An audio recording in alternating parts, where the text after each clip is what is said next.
Geriga waa xayawaan aad u dheer hase ahaatee waxa uu qaati ka taagan yahay boqorka duurjoogta xayawaanka loogu yeero oo ah libaaxa. Libaaxana aad arkaysaan waxa uu gaadayaa isla markaana dul saaran yahay gerigan sida arkaysaan. Hal xabo ama hal libaax kuma aadi karo geriga, laakiin waxa ay ku aadayaan iyaga oo koox ah. Gerigan aad arkaysaan waxaa soo weeraray kooxo libaaxyo ah. Hase ahaatee aan isla daawana waxa ku dhici doono libaaxyada.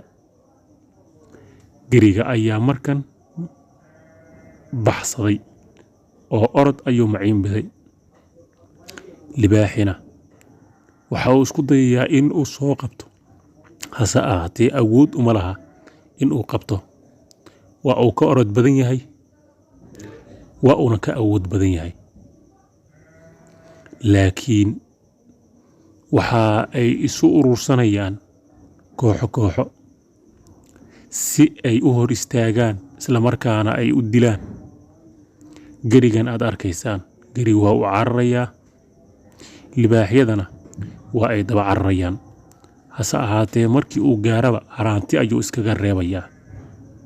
Xeelad badan ayuu isticmaalayaa. Markii uu ku dhagaba haraanti ayuu ku reebayaa.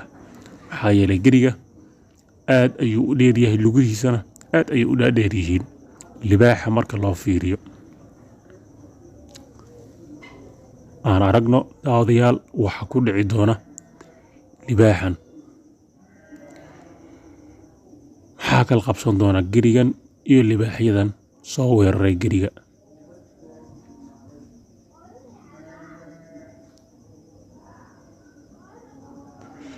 Libaaxa ma rajo beelin weli. Waxa uu isku dayayaa in uu gaaro hadafkiisii ahaa in uu qabto gerigan. Hase ahaatee sida arkaysaan lugaha ayuu kula tuntay. Markan waa uu ku dhagayaa, hase ahaatee haraanti ayuu iskaga reebayaa.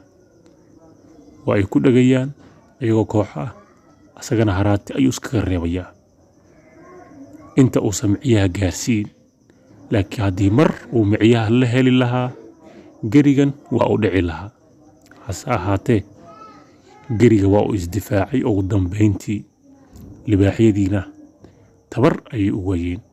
Si kastoo ay yeelaan, geriga si nabad ah ayuu haatan ku daaqayaa isaga oo koox ah.